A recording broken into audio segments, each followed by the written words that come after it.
Hello and welcome. You are watching Lockdown TV. This is our pop-up news and discussion TV channel, broadcast on YouTube, Twitter and Facebook, where we make use of these long lockdown weeks to try and get some big thinking going with our cast of contributors and editors who we're lucky enough to have at UnHerd. Today is nominally, I think, day number 16 of lockdown. It already feels like quite a long time outside. It's a beautiful, almost summery day, and we are all stuck inside. Happily, we are joined today by Helen Thompson. Helen is a professor of politics at Cambridge University, as well as a UnHerd contributor and New Statesman writer. And Matthew Sweet, broadcaster and writer, who published a fascinating piece on UnHerd this morning about Boris and what we're to make of his predicament. So, guys, let's get straight into it. That I guess that 15-minute period on Sunday, where we had, first of all, the Queen give her first address in a long time. And literally minutes after that, we had the BBC News alert about Boris Johnson being taken into hospital. That sort of brought together in our minds these two very different public figures and the way we kind of respond to them. I think a lot of people will remember that weird moment. Helen, the piece you wrote for us today looked at the Queen, basically, and how what she says carries a different kind of weight and seems to unite even Republicans and monarchists and all sorts of people in a very unique way. What's the source of her power, do you think?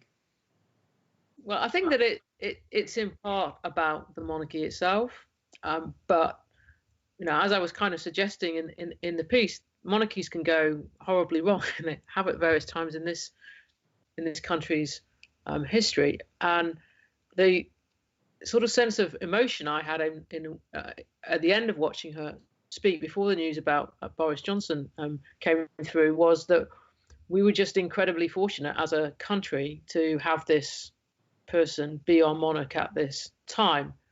And I think that that's partly about her character, that in some sense is an antidote to the excesses of the age, which we are still living through, but at times it seems like there was a world that ended whenever it was a month ago, and now we're in a different one.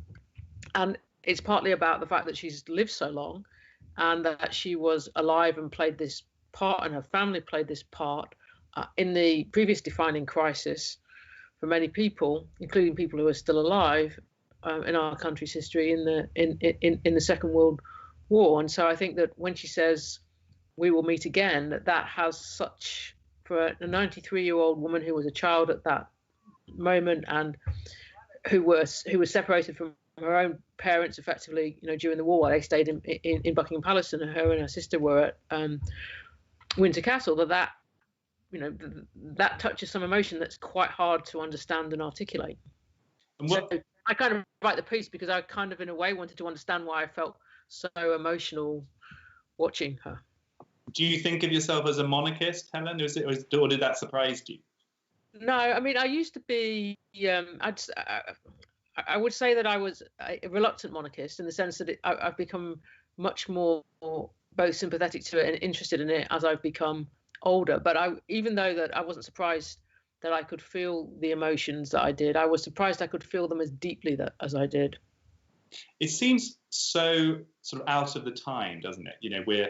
We're all so wise and canny, and we're so alive to the kind of mechanisms behind things these days, and brands, and and here you have a woman reading a speech that no one thinks she wrote.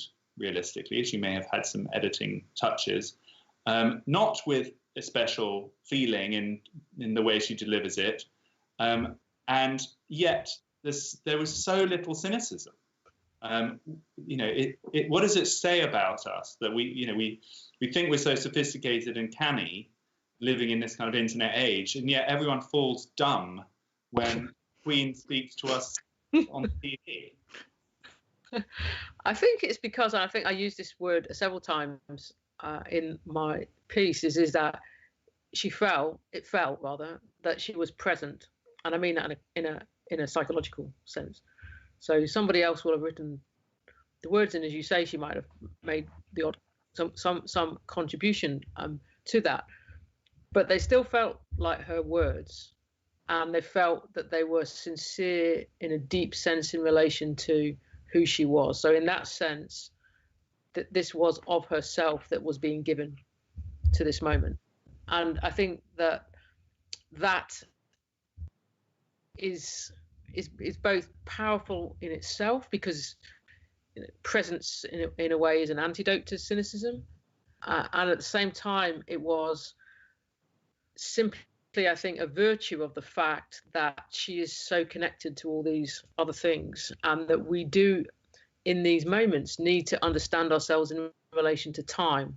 And I'm not saying this for anybody else, but I've found it sort of, in a sense, quite helpful, comforting, whatever the right way of thinking about this is, to keep reflecting back that throughout, human history and people who've lived in this country's history, our country's history, that people have had to live with disease.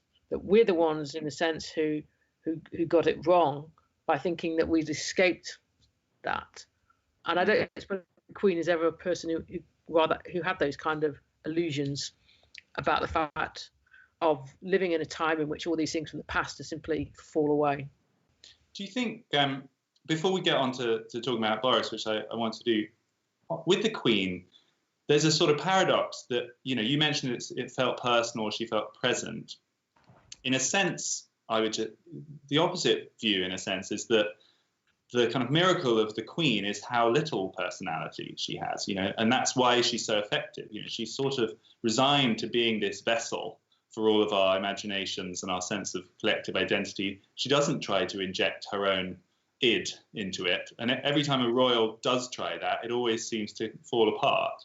Do you think that's? I don't mean it critically. I sort of think that's why she's been so effective. She's sort of put her own personality in a box, and she's just accepting that she is this sort of a symbol more than anything else. Do you think that's true? Well, I think that she accepts that she's a symbol, but I think that I would draw a distinction between personality and character, and that what she absolutely has is character. It takes character to have the kind of self-discipline that she seems to have, and to live her life, it seems, by a creed of both self-discipline and moderation in all things. And part of that moderation is that she's not putting on a personality performance.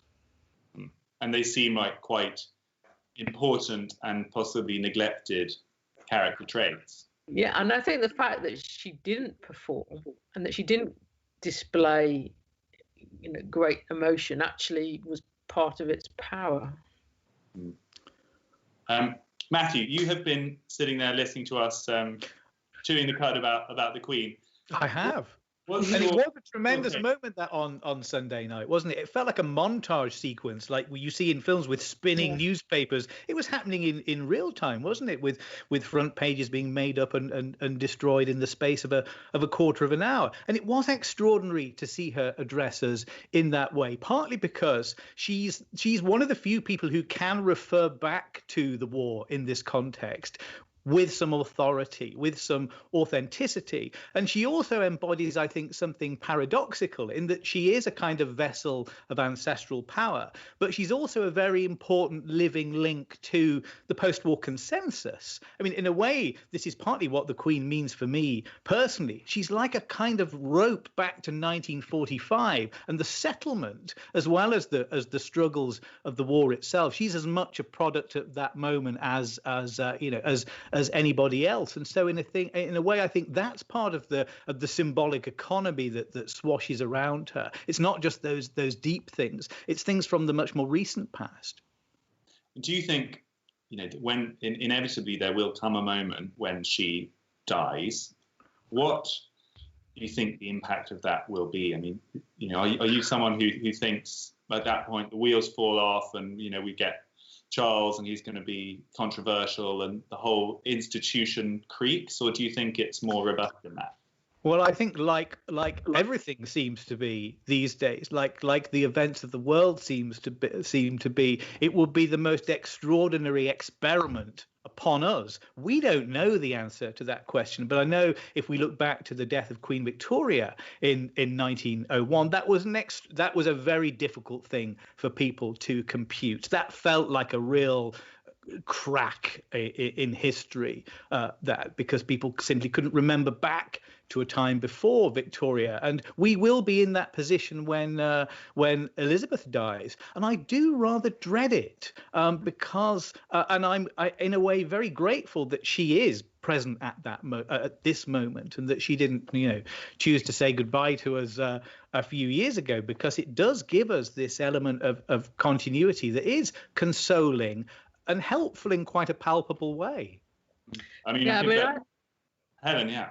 I think that I've had a sense of dread about the Queen dying for some time now, because I can think, partly because for the reason that Matthew says, is that if you look at all these long-standing monarchs, when they die, it does strange things to the country, but also because after the death of one monarch has to come a coronation, and I'm not sure that we as a country, in the kind of politics that we have now, is well equipped really to sort of deal with what all the symbolism that the coronation entails.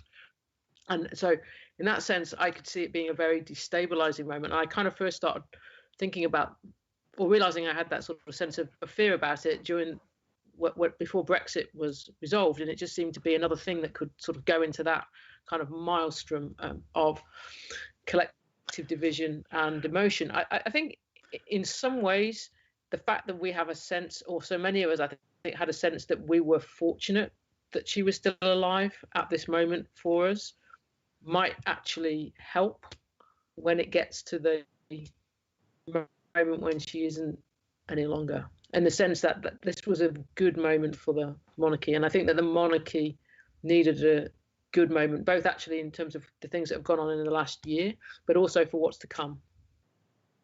Definitely. Let's move the focus to 10 minutes after that speech, and this almost equally impactful, I would say, for many people more impactful news that the Prime Minister had gone into hospital. Now he's an opposite kind of figure in many ways. He's highly controversial. He has huge numbers of detractors. He's highly political, and yet still there was something about the fact that he was being kind of felled, or at least properly attacked by this disease that was really quite shocking to people. Matthew, what was your feeling about it? Well, it was shocking, wasn't it? I think it was equally shocking for people who admire him and for people who don't. It cuts through that, really, and it cuts through to what the office represents, I suppose, in spite of his personal characteristics. But in a way, there's a kind of contrast to be observed there, isn't there? The Johnson personality is so well defined, so kind of marmitey, yet the office itself carries with it something else that has a relationship with his personality. But he's a very unlikely object of worry and veneration, isn't he? It feels very weird to be waiting by his sickbed in the way that we are. He's a very unlikely recipient for concern like that, because I sense that he kind of has the sort of personality that would brush it aside. In fact, we've heard lots of rather peculiar things, haven't we, from his friends and colleagues about how he never gets ill, or how he has he's kind of too busy to be ill, or he has the wrong kind of personality for illness. His father, in I think probably his anxiety and distress, speaking about things from his childhood, saying he did lots of sheep dipping as a child. He's from he grew up in Somerset, as though this was somehow an insurance policy against the effects of a viral infection.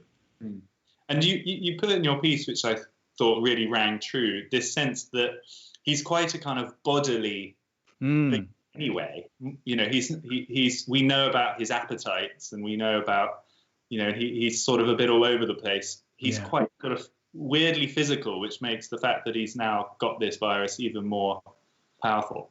He's very fleshy. He's very corporeal, and like many of his predecessors, he's also, has this kind of famous untidiness. But if you think, say, about, I don't know, like Mrs. Thatcher, who through facelifts and hairspray managed to try in a way and push herself towards that simulacra of herself that was in Madame Tussauds. Johnson is the absolute opposite of that. He's unruly and he's messy. He seems, in a way, his body is a sort of disruptive force, and we're very aware of his body. And as you say, we're very aware of his appetite. So we know that he drinks. We think of him in a way as a sexual being. That's very rare for a prime minister, isn't it? We kind of put that side of their existence to one side, and it usually has very little bearing on the work that they do. But it does attend him, that idea. So he is this slightly kind of unruly, uproarious physical figure, which makes him and the virus, interesting companions or competitors. There's and also a sense with Boris Johnson, though, isn't there, of a somewhat lonely figure. And I wonder, there's this sort of ebullient, vivacious, bodily person that you talk about. And then when you speak to people who are close to him, or such as they exist, because he doesn't really seem to have a great, bosom buddies, he seems to be sort of quite an isolated figure. So there's this touch of poignancy about the idea that he sort of was roaming around number 11, not having any contact with anyone, and now is in a ward where he's not allowed to have any contact with anyone. Have you picked up on that? I think you're right, because we don't think of him as a social being in that kind of way, do we? We think about the arguments and the difficulties that he's had with his immediate family. We think perhaps about the way that the rivalries that he's had define him more than his friendships.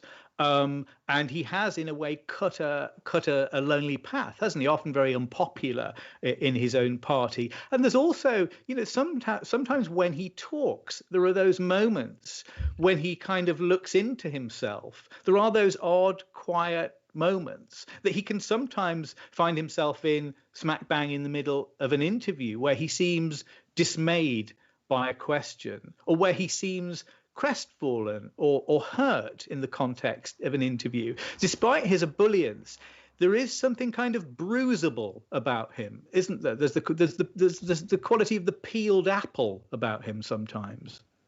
Helen, what do you make of this? Have you been in any way as moved as you were by the Queen's speech, by the Prime Minister's? Very much so. I felt very distressed on Sunday when the news first came through, and I felt acutely distressed on Monday when the news came through about him being in intensive care. And indeed, I was just about trying to start writing the piece when that news about the Queen, when that news about the Prime Minister came through. And I was somewhat surprised by the depth of my emotion about the Queen, but I was really taken away by the depth of my emotion. Boris Johnson, and I know that I've been in contact with other people who said the same thing, and I think that it is because you don't actually expect the Prime Minister to play a symbolic role in a crisis like this, but somehow by him being ill, and I think that Matthew's right, and it's something to do with the kind of both personality he is and the kind of body, as you say, that he is that. Now he is, in some sense, he's sort of, his body is carrying the illness of the country. That's perhaps not quite the right way of putting it, but it seems to have something where it is now a symbol too. And I found it quite hard as well to sort of detach that from the idea of him being this divisive figure in relation to Brexit and everything that we've already gone through, in terms of, in some sense, being a country that's already gone through a very different kind of ordeal before we've gone into this one, and now the man at the centre of it, is in hospital, and that seems to be a lot of complicated things going on that, again, it's quite hard to unpick and understand. Do you think? Clearly, most people, and our main concern is that he just gets better, and that's what we all to happen, just on a human level, apart from anything else. But I think he would forgive us for speculating a little bit. In fact, his brain would probably fast forward to exactly the same place, which is, if he does, and we hope he does, get better soon, what sort of figure would then emerge from this? You know, will he have some kind of saintly aura? Will he have converted some of those critics, and will he be a very different kind of figure, do you think? Matthew? Well, I think that illness, in a way, could be the work that he performs at this moment, and it is a kind of it is a sort of engagement with the symbolism of the moment. He can, you know, this thing is in his body, and the experience he is having now is of being in an intensive care ward. He is now being cared for by the NHS. He is seeing firsthand, as closely as he possibly could, what this virus is like and how it's being treated. So however he emerges from this, he's going to emerge from it with a deeper knowledge of what's happening in the country, a knowledge that I think often people in his in place in life have been insulated from. So he'll be, you know, he is, if we're going to use the wartime analogies, he is there sort of at the front line now with those people who are dealing with this disease. There's no idea of separation there. He's seen it and he's felt it, and I very much hope he comes through it. But I think that there could be, in a way, a sort of intellectual advantage for him in having had this experience. And you know, you say he's on the front line. I mean, that's exactly true, isn't it? It's if the equivalent of a kind of medieval king being seen to ride into battle, or classical hero of Boris Johnson's kind of at the front line of the battle. It's not kind of commonplace these days to see that in a political leader.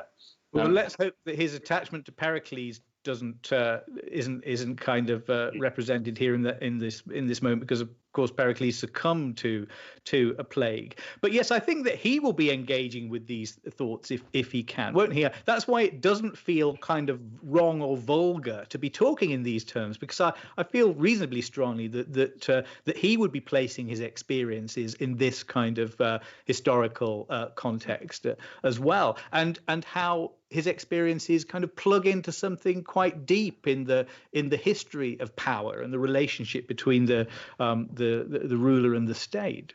Yeah, that brain will be whirring in times when the lethargy doesn't overtake him, and no doubt he will be thinking a lot of these things.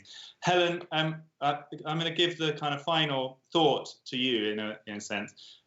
Position this for us in the bigger sweep. I mean, this kind of week, this weird, what feels like quite historic week that we're in now, do you think this is, you know, part of big changes that are afoot? Do you see the period we're going through now and these strange moments accelerating or changing changes that were happening anyway? Do you think we'll look back at this as a significant historic period? I think there's no doubt that we'll look back at it as a very significant historical period, because I think that in some sense our collective existential sense of who we are in this country, who we are as human beings in the world, is being changed by having to re-encounter collective mortality in such a visceral way. I don't think humans collectively can go through an experience like this and then think that, you know, leaving aside the day-to-day things, that you go back to the way things that you go back to the way things were. Now that might have been different, you know, in past plagues, let's say the Black Death, when you actually had a culture that actually had a much stronger daily awareness, I think, of mortality. But we didn't live in that, at least, you know, in this country and in other Western countries. So I think in that sense, it has to change. It will. I think the other questions are the economic questions, which obviously we've not been talking about, for good reasons, but they are going to bring about profound change too, because you can't go through this experience of effectively shutting down the world economy, which is what has happened. It's nothing comparable in an economic sense has ever happened before, and then think that just some point down the road we click our fingers and it all goes back to the way it was. It's just not possible. Do you feel, and I'd really like to get both of your view on this before we sign off, do you feel positive? I mean, in the midst of all of this anxiety and uncertainty, Do you have a sense that good is going to come out of it or not? Let's start with Matthew. I think it obviously remains to be seen, doesn't it? It could be a very dangerous moment, but it feels like is just such a powerful contrast to the stasis of the last few years, and it's certainly catalyzing change. I would anticipate that that good will come of it, and evil too. I'm not going to make any predictions about it, but I certainly feel that there seem to be more grounds for cautious optimism now than there perhaps were 6 months ago, simply because something is happening. Helen, do you agree with that? Yeah, I mean, I think that having a heightened sense of these kinds of matters of life and death and the ways in which we collectively live, that's all a good thing. I mean, as I said, I do very much worry on the economic side of things, but in this kind of level that we've been talking about today, I think that, yes, that I can see good things coming out of it. Well, thank you both so much. It is definitely strange and historic feeling times, and it's great to have a chance to discuss them with such brilliant people as yourselves. So thank you both for that. Thank you. Thank you. You have been watching Lockdown TV. This is day number 16 of the lockdown, and we are bringing together thinkers and writers to discuss the effects and what's happening. We will be back tomorrow at the later time of 5:45 p.m. Look forward to seeing you there.